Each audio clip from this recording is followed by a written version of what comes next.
The joy of childbirth echoed across the village, but in Bella's case, it was always followed by sorrow. She gave birth to a baby boy, and everyone rejoiced. Yet, the joy was short lived. It wasn't the birth that drew attention, it was what came after. Just 2 weeks after returning from the hospital, villagers began to notice something strange about Bella. At first, they thought their eyes were deceiving them. Some assumed maybe the child had a condition, but soon the murmurs became loud.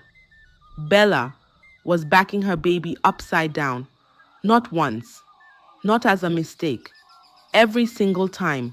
The baby's head faced the ground while his legs pointed up, securely tied with two wrappers, his arms dangling awkwardly by the sides.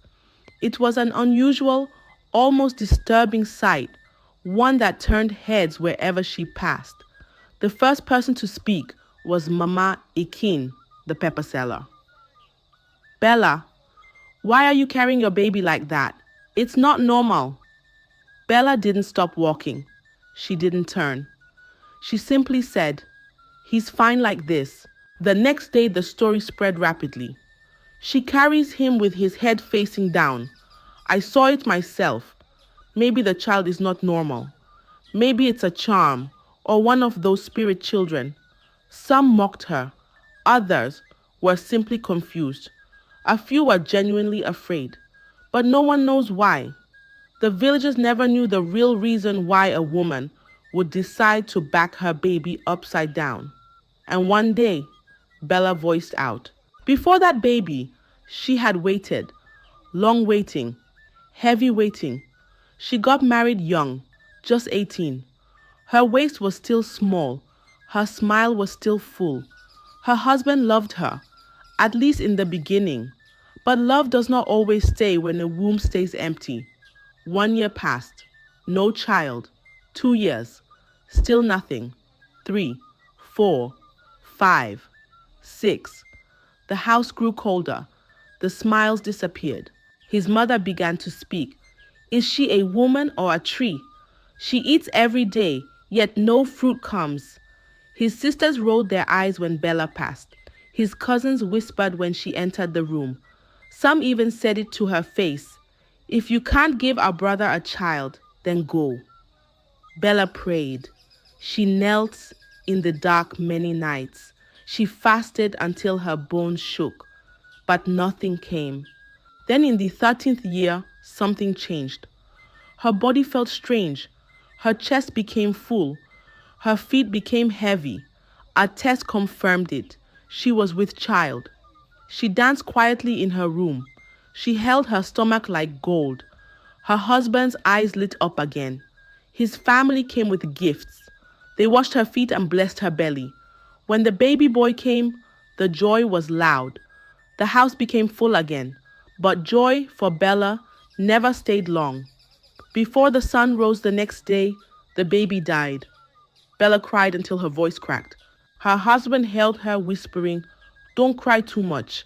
At least we know now you can carry a child." So they tried again and again. This time, another boy came.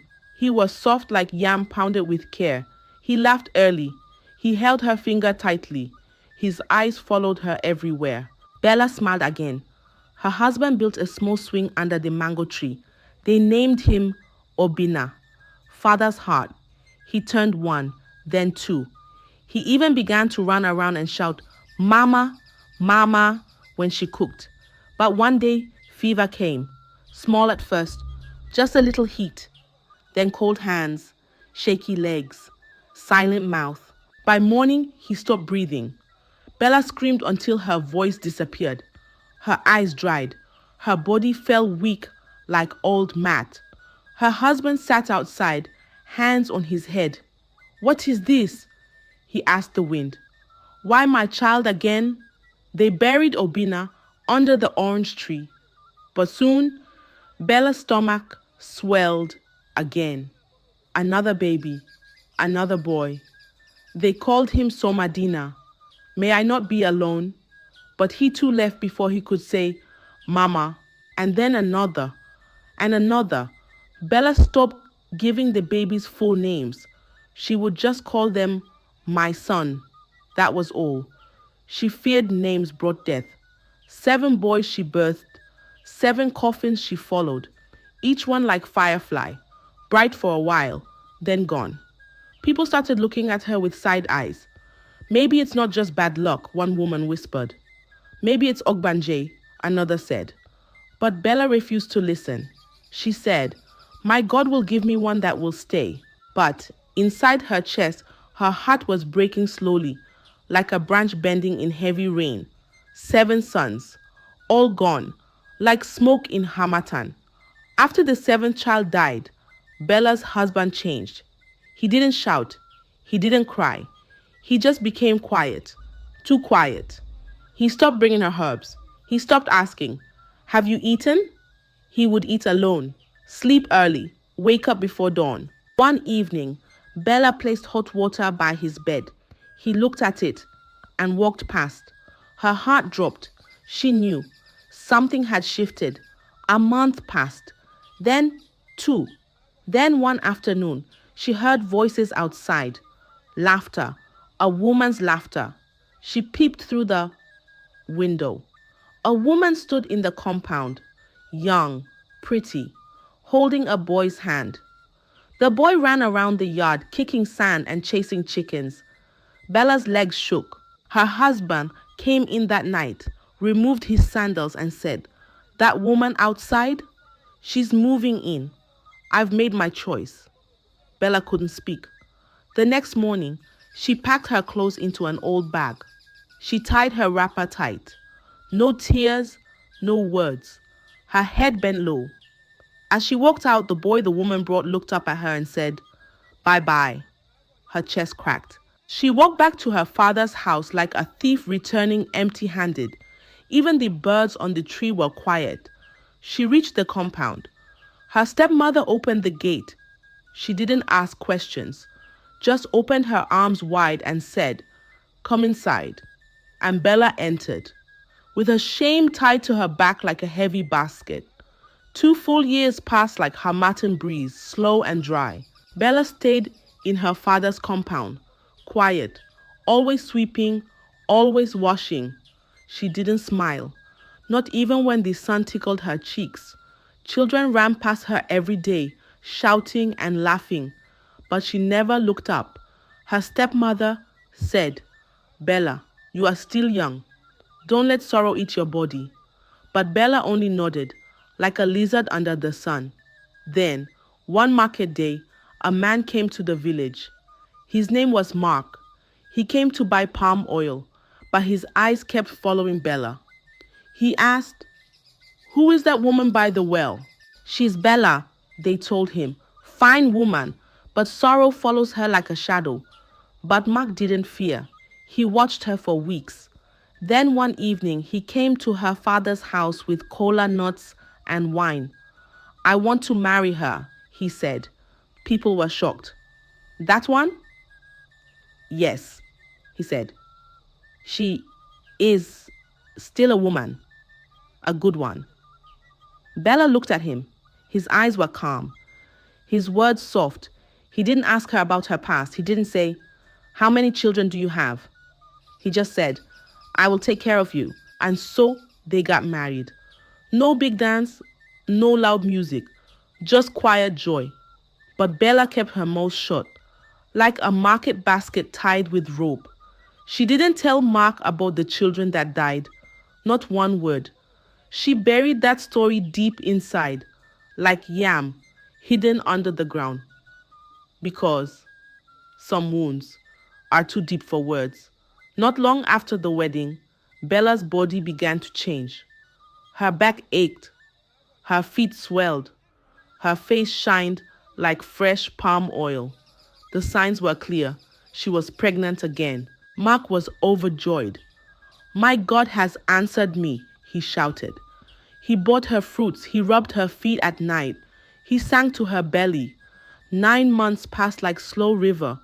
Then the baby came, a boy. Mark danced in the compound. He gave money to drummers. He bought gifts for neighbors. "This is my son," he said. "This is my joy." They named him Chijindu. God holds life. Bella smiled, but inside her heart was holding its breath.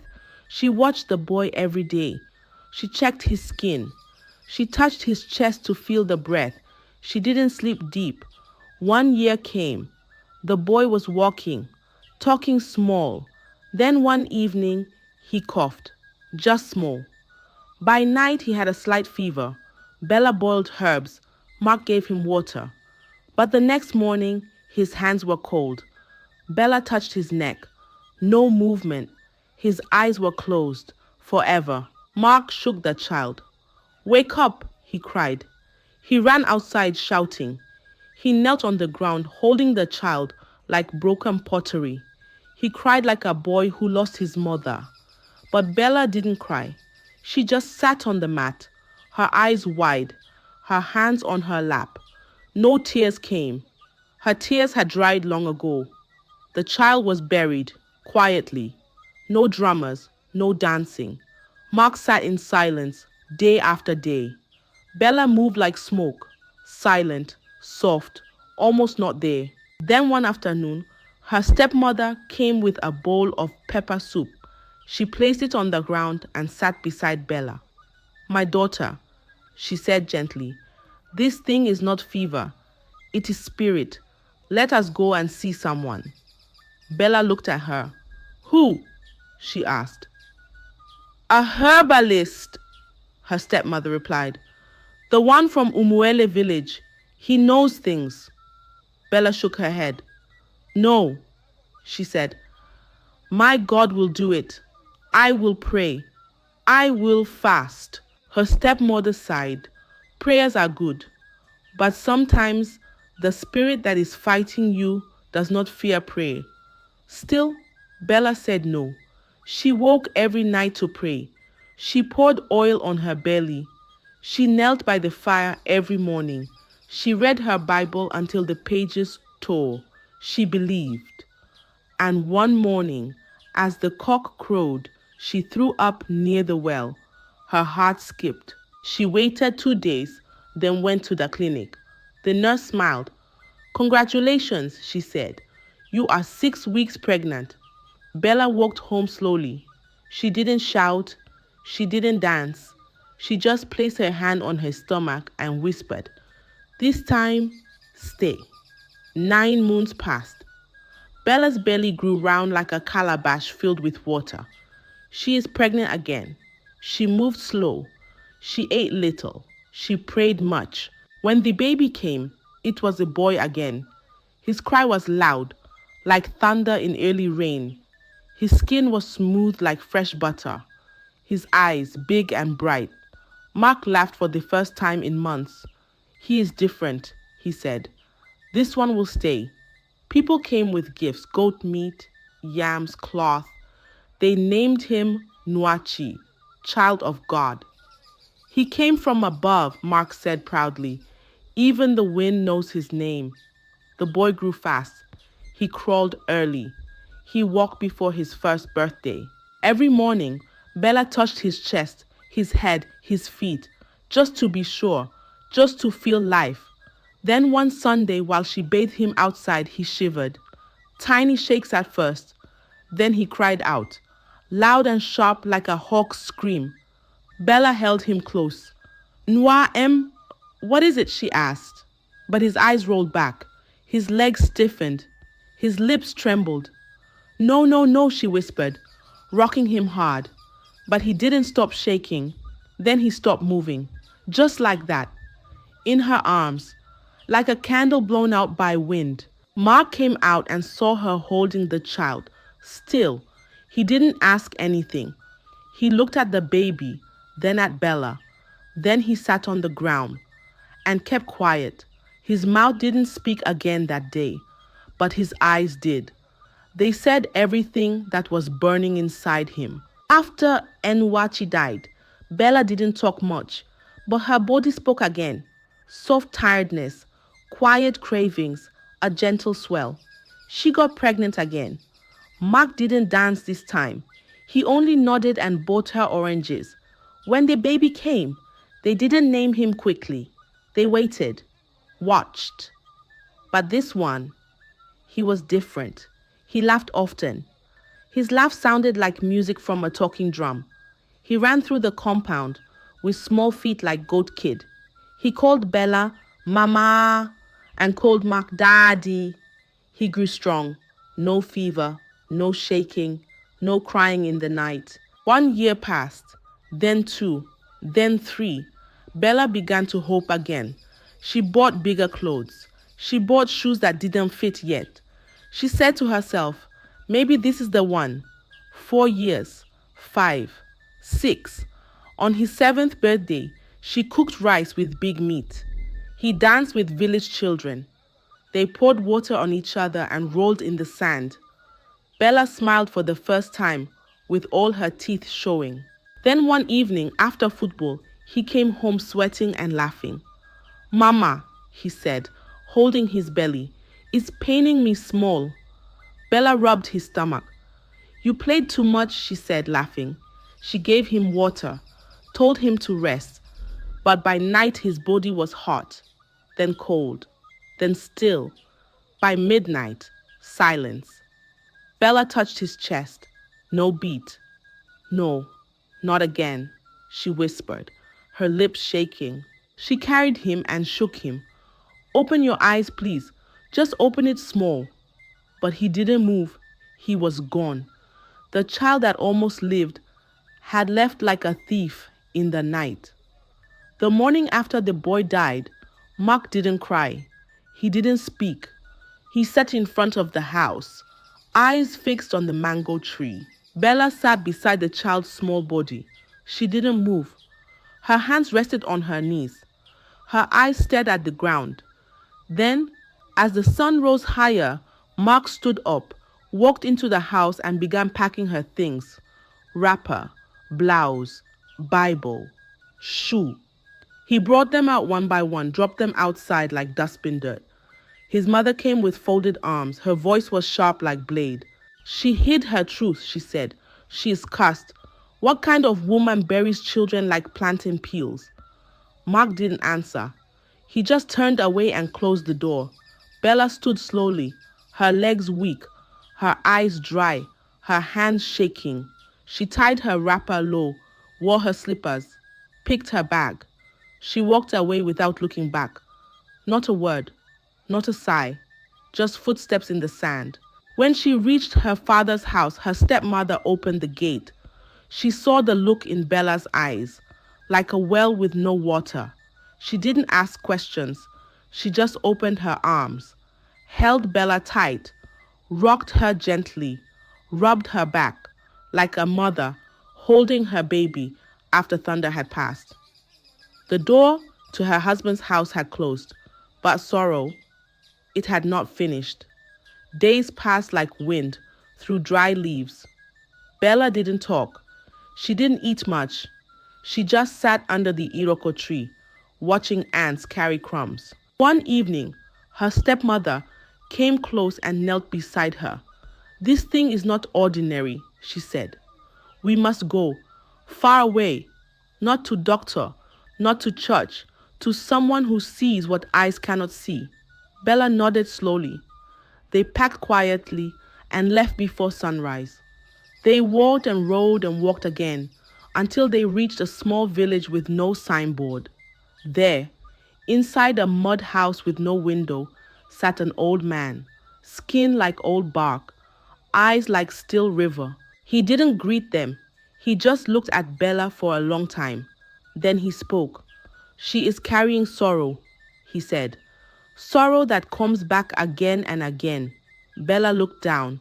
The man rubbed his chin, then nodded, slowly. The next time she carries life, he said, she must not step outside, not even to fetch water. No visitors, no prayers, no anointing. When the baby is born, you must back him upside down, head down, legs up, wrap him tight like a secret. Bella blinked. Why? The man looked at her with eyes that didn't blink. If you carry him like others do, they will carry him away again. Bella's eyes widened. For how long? Her stepmother asked. The man's voice dropped low. Until he grows teeth, then continue. For how long again? Bella asked, her lips barely moving. Until he turns 10, the man said.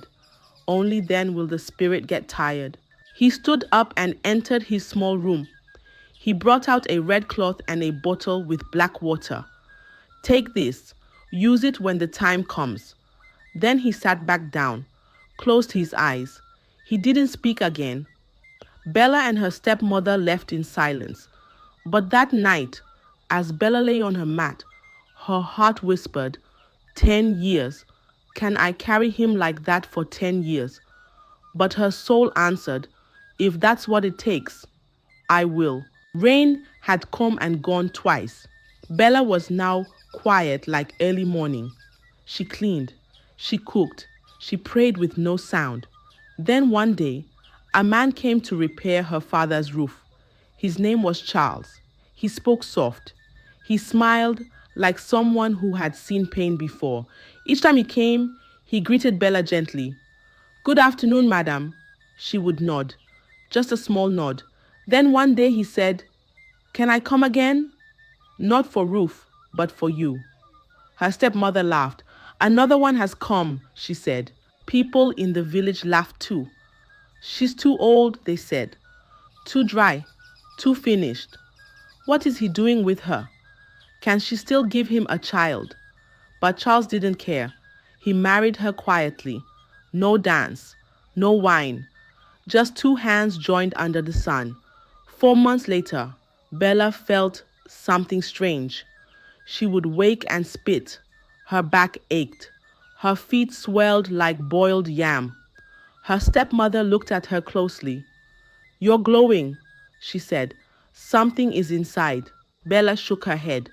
No, I am too old. It can't be. They went to the clinic. The nurse smiled and said, congratulations. 5 weeks. Bella blinked. She held her wrapper. Her eyes brought water, not sorrow, but soft, warm tears. Tears that tasted like small hope. She went home, clutching the paper like a newborn chick. That night, she didn't tell Charles.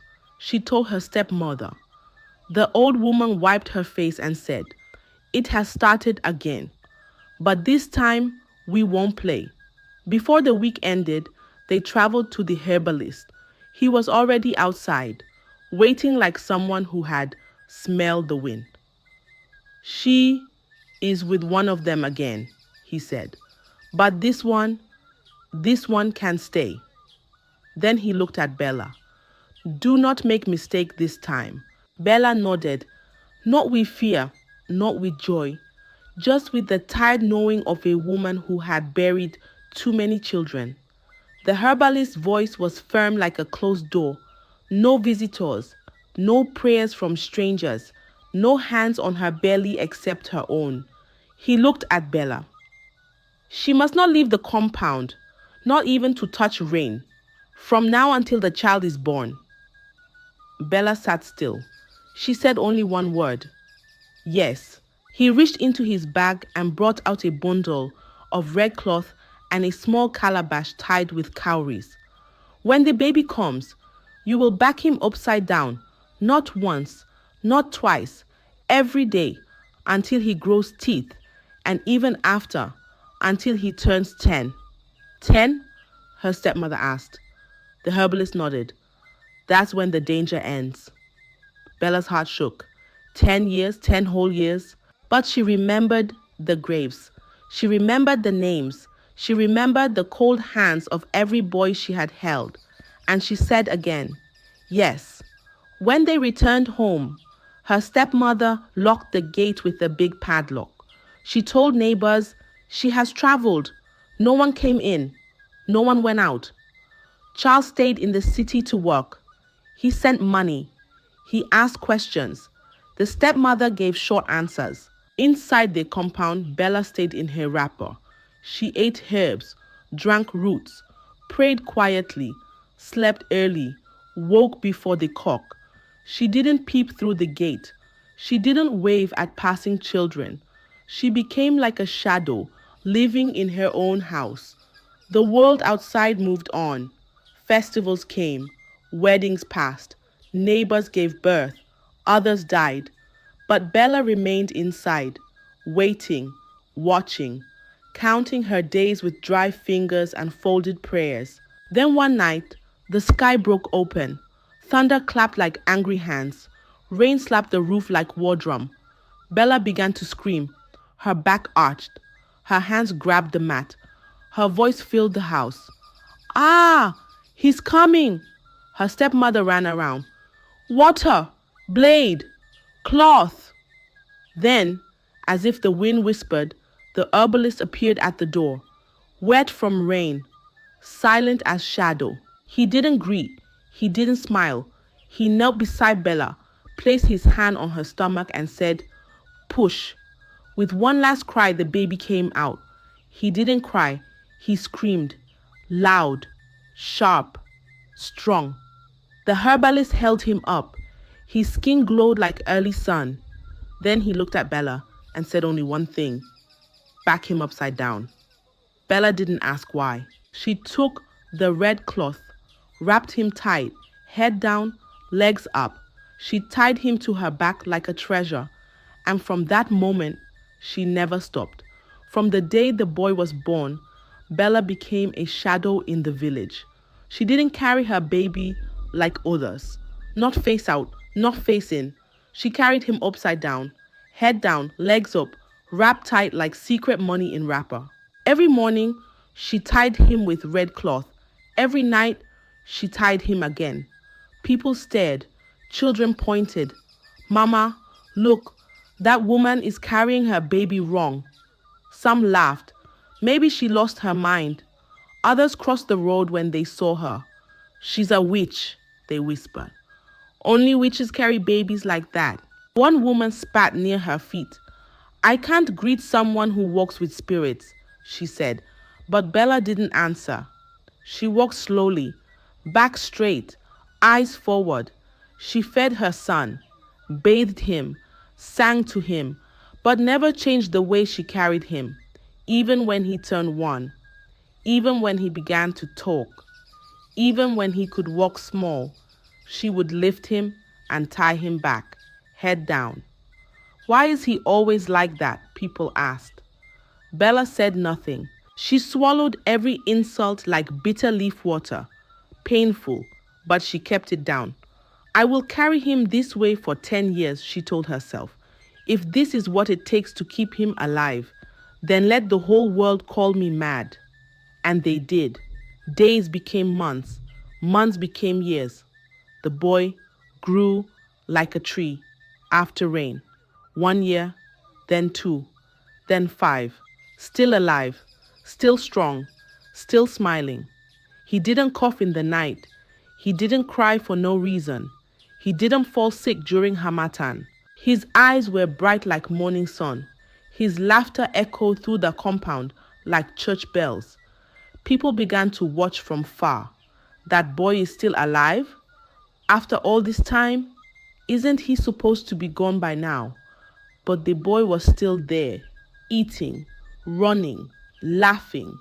Bella still backed him upside down, even when he could walk, even when he could run, even when he started to speak in full sentences. "Mama, why do I face down?" he once asked. Bella kissed his feet. "Because it's how I keep you safe." She took him to school one morning, still strapped the same way. Children gathered. "Why is his head down?" "He looks like a chicken hung to dry." Some laughed, some pointed, but the boy never cried. He just looked at them and smiled, then pressed his face deeper into Bella's back. At home, Bella bathed him with warm water and prayers.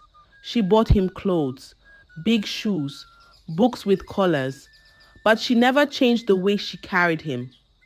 Her shoulders ached sometimes. Her waist burned, but she said nothing. Her stepmother once asked, "Are you tired?" Bella replied, "I'd rather carry pain than carry grief again." So She continued, day by day, year by year, backing him upside down like he was her own heart turned inside out. The years passed like slow wind through tall grass. 1, 2, 3. Bella counted each birthday with quiet fear and quiet hope. Her boy grew. He laughed loud. He ran fast. He played with goats and chickens. But still, she backed him. Head down, legs up, wrapped tight, even when his legs touched the ground. Even when he said, "Mama, I want to walk," she smiled, but still carried him. Not yet, she whispered. Not yet. People called her stubborn. Some still called her mad. But Bella didn't hear them anymore. Her ears only listened to his breath. Then came the 10th birthday. Early in the morning, the boy woke up and said, "Mama, I am 10 now." Bella nodded. She untied the red cloth slowly. She bent down and let his feet touch the ground gently, like egg meeting cotton. She looked at him, touched his head, and said, "You're safe now." That afternoon, people came. Old women knelt at her feet. "Forgive us," they said. Young girls brought yams. Some brought wrappers. Some cried. "We mocked you," they said. "But you knew what we didn't." Bella didn't talk much. She only nodded, as if her heart was too tired for noise. Her boy ran around barefoot, laughing, his feet dancing on the earth like he was meeting it for the first time. One evening he asked, "Mama, why do people always look at me like I'm magic?" Bella smiled softly. "Because you are a story they never believed could be real." That night, as the moon rose high and the breeze kissed her face, Bella sat by her door and rested, not in death, but in peace. I hope you enjoyed the tale.